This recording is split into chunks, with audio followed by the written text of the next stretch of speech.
In a world where creatives DIY, you're listening to the DIY Creative Podcast with Senator Jaiz.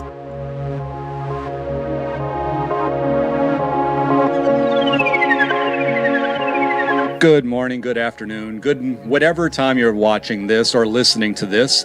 This is episode 12 of the DIY Creative Podcast with me, Senator Jaiz. For those that are friendly with me, known as Aben Crawford. Mark Yoshimoto Nemcoff at mynsays.com, of course, opening the show with those wonderful show openers. And the music bed here is myself and Skidmatic from my release, Music for Mazes, which is soundscapes that I did with 5 other musicians, Skidmatic, Deja Cuse, Petri Dish, Michael Heron, and Afro DJ Mac, for an exhibit at the Museum of Natural Sciences, where I am the composer, the soundscape designer, and I do audio exhibit design there. You can find that on Spotify, iTunes, all the major platforms. Check it out. And hey, if you're on Spotify, why don't you give me a follow? I could really use some follows over there, seriously. So what's today's episode about? Oh, this is a dark one. This is really dark.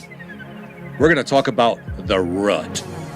When you're in the bottom of that rut and you just can't get out. Some artists like to say there is no such thing as writer's block or what have you, or any other name for it. The rut. But you know, as an artist, you've sat there with your digital audio workstation open and there's a blank project right there and nothing's coming out. Or you sit there with your guitar and there's just no ideas flowing. Or you're sitting there looking at your canvas or your paper or your wall if you're a graffiti artist. And there's just no color, there's no lines, there's no design. Or you're in your word processor, or you're in Microsoft Word, or even with a pen and paper right there, and you can't string a sentence together if somebody were to give you $1 million. The rut, that's what I'm talking about. And that is the darkest place for a musician.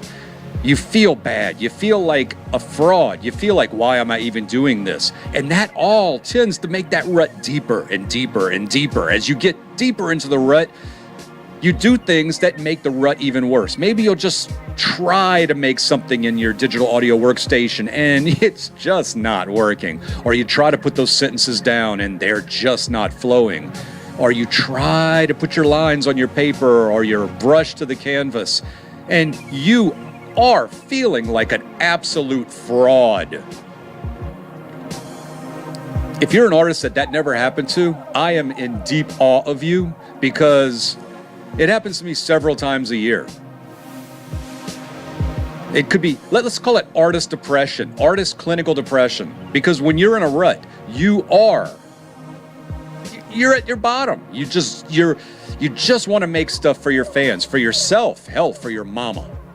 And you just can't do it. It's just not coming. Well, I'm not a psychiatrist. I'm not a psychologist. I can't talk to the causes or anything else along that line. But I can tell you one strategy that I use myself to get out of the rut.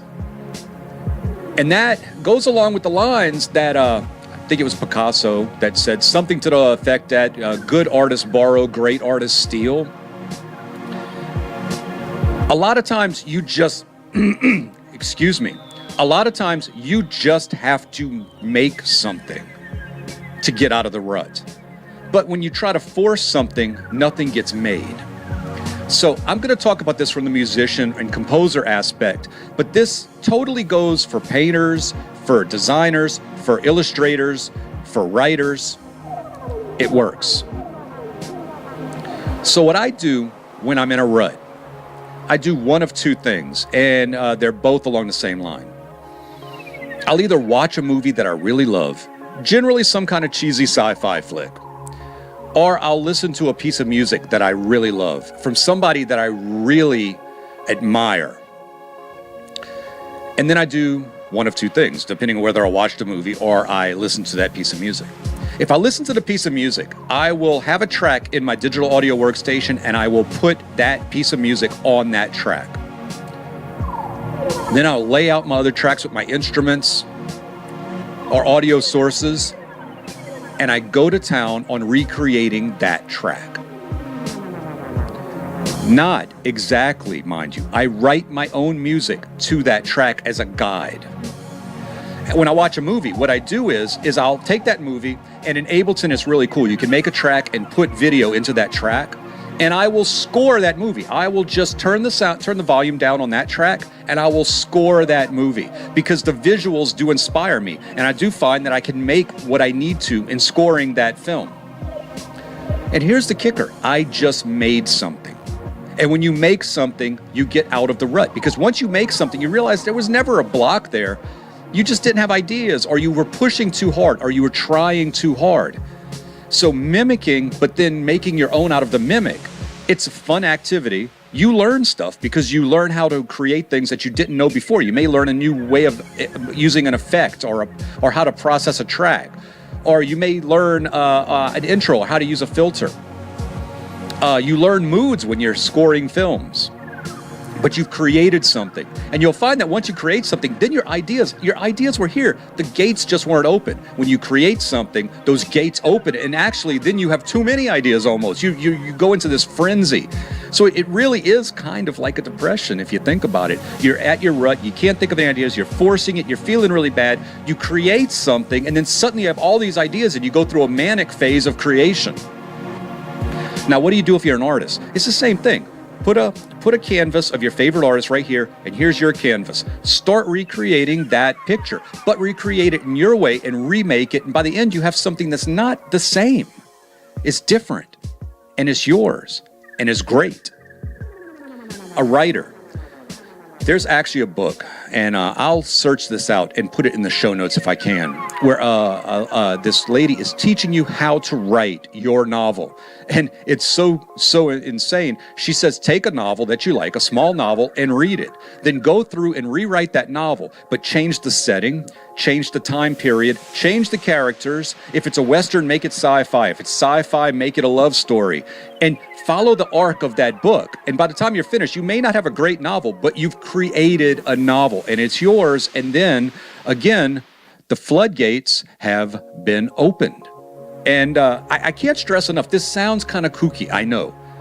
And it sounds like copying, but that's it. When you started learning your craft, whether it be music, art, writing, what have you, design, you didn't start by popping out and saying, look at what I've made, everybody will love this. No, you started by following those that you like and that you admired. And then you saw how they did it. And then you did versions of that stuff. It's just the same thing.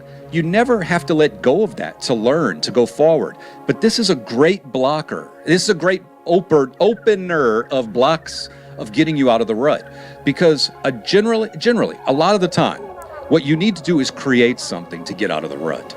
And the more you try to force it, the worse it gets. So give up control. Go out there and say, look, I have this piece of music. I'm going to recreate it, and I'm going to see what I can do with it.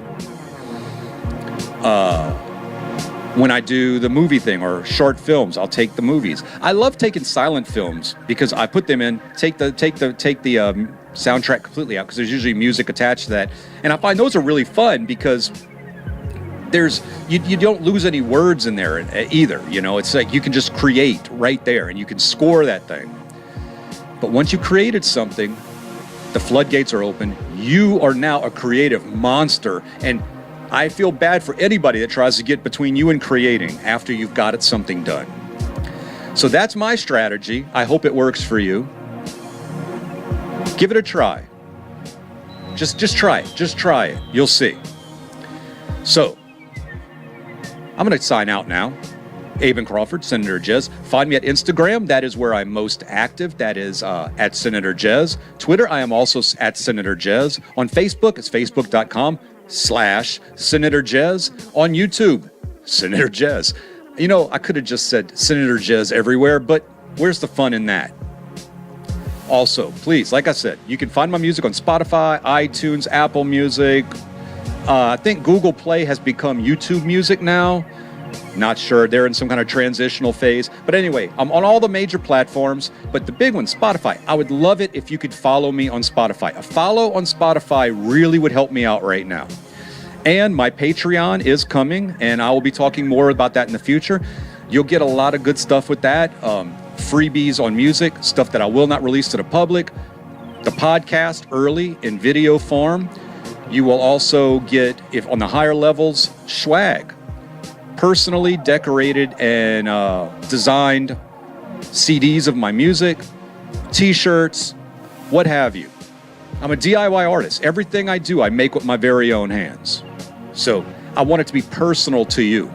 One of a kind. Everything I do is one of a kind on merchandise. The music, of course, if you go to Spotify, you're listening to the same music everybody else is on Spotify. You know this, though. So I'm out of here, everybody. Senator Jaiz saying goodbye. That was a mistake.